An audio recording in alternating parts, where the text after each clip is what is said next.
Hey, this is Cardell. It's been a very long time since I've put a video up here. I apologize. It's been very, very busy. Plus, getting over a cold the last few weeks.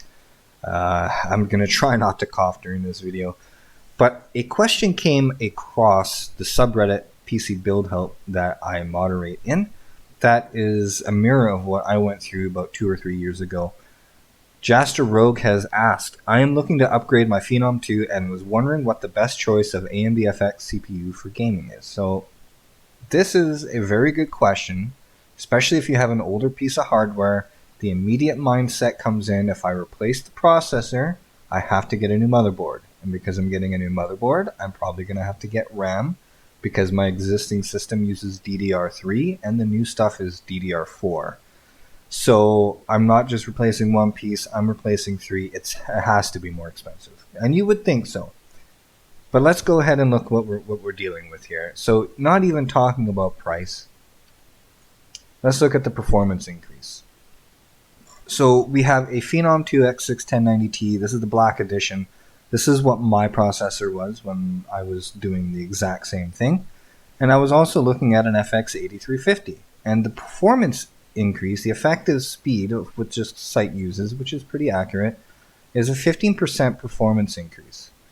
So I'm going to be buying a machine that is older. It was released in 2012, so it was released before mine, but it is only 15%. It's much cheaper, much cheaper, but it's only a 15% increase. Let's go ahead and compare it to something really new like a 2600 here. So from my old processor to the Ryzen 5 2600 is a 75%, and the 8350, it is a 52% increase. So you would spend more money, according to this, for price to lose 50% performance. So let's go ahead and look what's actually available price-wise. There is a used one. I see an out-of-stock mono price for $130, which is actually a pretty good deal if that's all you would have to buy. I would consider it. You know, $130 is tough to beat, especially if you don't really use the computer for much. However, this person wants to game on it. The Amazon price is $269.95 for the processor alone.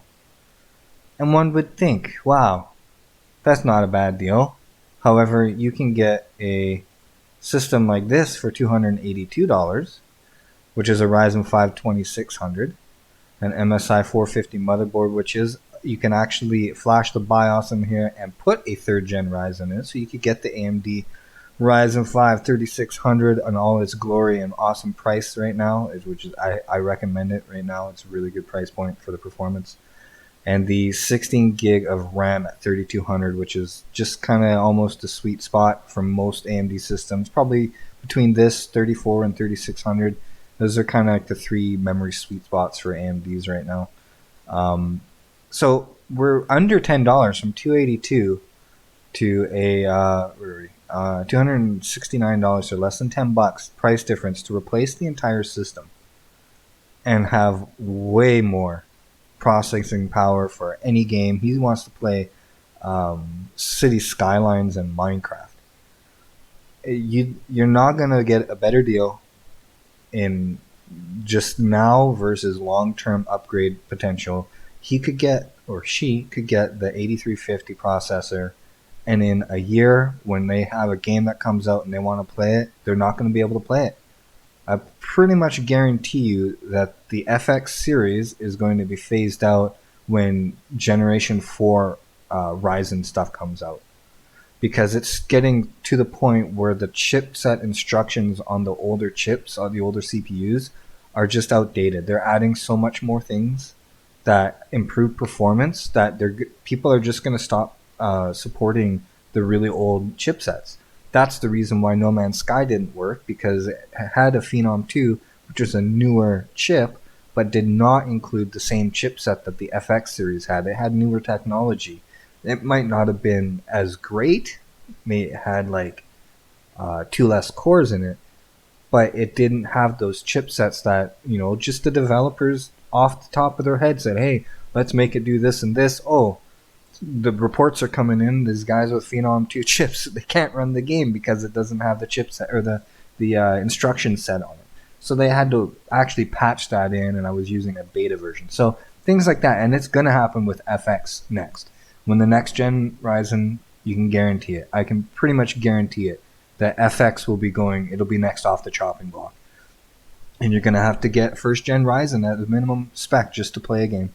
So, anyways, I hope this helps anybody or somebody out there that's in this position. Jaster, I'm going to post this video as a reply, and hopefully you have a little more understanding, visual understanding and representation of the mindset that I'm in and what you should be in as well. It is just a no-brainer, but some people just have to present the facts to you in a way perhaps that makes you think and just look at them objectively. So I hope this helps, and we'll catch you guys next time.